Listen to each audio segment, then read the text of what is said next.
it's not that even that I had a bad feeling or anything. It's just I knew going into there, how these boats are and stuff like that. Yeah. And my expectations weren't super high. But one of the greatest saves, and this is of my boating history, I was able to do on that boat. And I think it was, a lot of it was to do, just experience and stuff like that. Yeah, and plus you had two good, competent hands helping you. Yeah, Which are the owners. Carl, the owner, and his brother Larry, which we called the engineer, they were just amazing, and these guys were they were on stuff. But this boat had four complicated systems on it. Can you shut that sound off, Chief? Four complicated systems on it, and it had 12 volt, 32 volt, 110 volt AC, and 240 volt AC. Yeah. And what we didn't know, Chief, is the boat was actually dying on us. It was literally dying on us while we were driving it, and and things were getting worse, not better. We were fixing other things in the boat, but we never really realized that the boat was dying. Yeah. And what happened was it was just kind of bleeding, and when we lose the power, like we had everything on, you know what I'm saying? We would go in the breaker panels and every 32 volt system was up and operating, because the main systems that worked off of it was the stabilization, but then we had lights, everything. And so then once we figured out what was going on, and that took to getting the boat to Atlantic Yacht Basin over in Norfolk, Virginia. Yeah.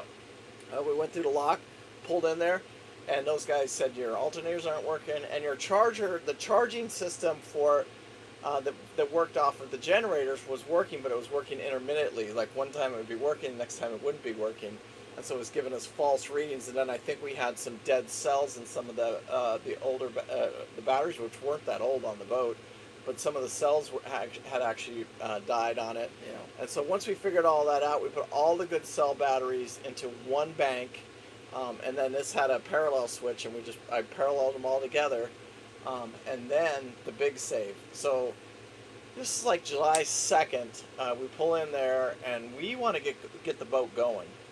But we need to fix the raw water pump on the boat. Because we are running out of time. Yeah, I'm out of time, basically. And I say, what else can we do? So I called Roy, which is my electrician buddy, YouTube electrician. He's like a guru on the channel here, and I call him whenever I need him. Anyway, and he told me, he said, look, Paul, your only savior, because everything is closed. We're trying to find a 32 volt charger. We're trying to find anything that we can to charge these batteries, alternators, anything, and we got nothing. It's a holiday weekend. Everybody's closing down. Nobody's helping us. Atlantic Yacht did have a mechanic come out. They did do some checks for us and said, yeah, you don't have 32 volt. We'll see you guys on Tuesday, which is literally 5 days later, because we had Thursday, Friday, Saturday, Sunday, and then they don't open until Monday. 5 days, and then another day to get parts, so it would have been 6 days. So you may as well just get on an airplane and go home. Stop the cruise. It's over. But what we did is I talked to Roy. Roy says what we can do is we can charge it with a 36 volt golf cart charger. Brilliant idea.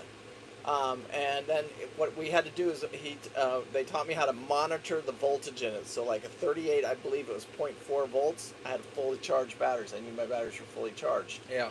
And then when it was like 34.4, I believe that was what they were just standing, no charge going to them, just resting voltage. And then I could monitor it, and when it got down to 32 volts, I knew I was halfway through my charge on my batteries and stuff like that. So it was actually worked really well, but I had to hand monitor that. You know what I'm saying? I had to hook up the voltmeter to it and hand check those all the time. So anyway, but finding this freaking charger on a holiday weekend, we ended up going, I think this was Steve Garcia that came up with this one. He said, go to Facebook Marketplace. I found 4 of them on there. I was able to locate one. We jumped in an Uber. It was about a 4 mile ride from the boat. And we got hooked that up, and the boat just kind of came alive after that. We really, a lot of our problems ended after that. So once we got the 32 volt, we had some minor stuff, like we had the hose blow off the freshwater pump. Yeah. But the biggest savior, and to my date, right now, that is absolutely 100% the biggest save I've ever done on a boat. Because you guys got to, so let's say 6, maybe 7 days at $200 a day. Just that alone is $1,400. Just to have the boat sitting there. Now you have mechanics to work on it. You have to get the boat working, plane tickets out of there. That whole fiasco could have cost literally close to probably $7,000-8,000 if you would have let it, instead of keeping the boat moving. So, and I'm always a believer when I'm out there delivering these boats. I personally, I will do everything in my power to keep that boat moving. Yeah. And I need it moving from sunrise to sunset, as many miles as we can get. It doesn't matter if it's intercoastal or out in the ocean. You got to keep that boat moving. And if you can't keep it moving, you shut it down. You know what I'm saying? You're just wasting time. You're wasting everybody's time, and it's costing a lot of money. So getting that, saving that, getting that, finding that fix, and then finding the charger, hooking it up, and then seeing the whole boat come alive. After that, like I said, we pretty much didn't have any problems. Nice. I hope you guys are enjoyed this week's. I did a live. No, I just did a kind of an overview. Next week we're going to talk about, in the weekly video, which will be week 78. We're going to talk about what went right and what went wrong on Snapdragon. So I hope you guys are enjoying that video. This week we got today we have our regular video. Our week 77 video came out, and again it's just an overview of what happened on Snapdragon. And then I think Friday we have one of the videos. I can't remember which one it was. The one was the repair for the harmonic balancer. That was the first repair. Yep. And then the other one was that was the beginning of the end. yeah. And then anyway, there's 2 more videos. There's a Friday video and a Saturday video coming out, so make sure you guys are watching those. And then there'll be lots of videos coming out, because as I'm going through this footage on Snapdragon, there was quite a few things. It was a great delivery, I thought. In the end, and that delivery should have taken 10 days, and it ended up taking like 15 days. And the funny thing, the deeper they were getting into it, because I'm monitoring from here, I said, possible, impossible, because it was every day. It was just the first 10 days were actually pretty rough. Yeah, they really were. It was like, is this going to happen or isn't this going to happen? Yeah. One of those things. And it was just weird. It was just like, whether it's going to, whether this can happen or it can't happen.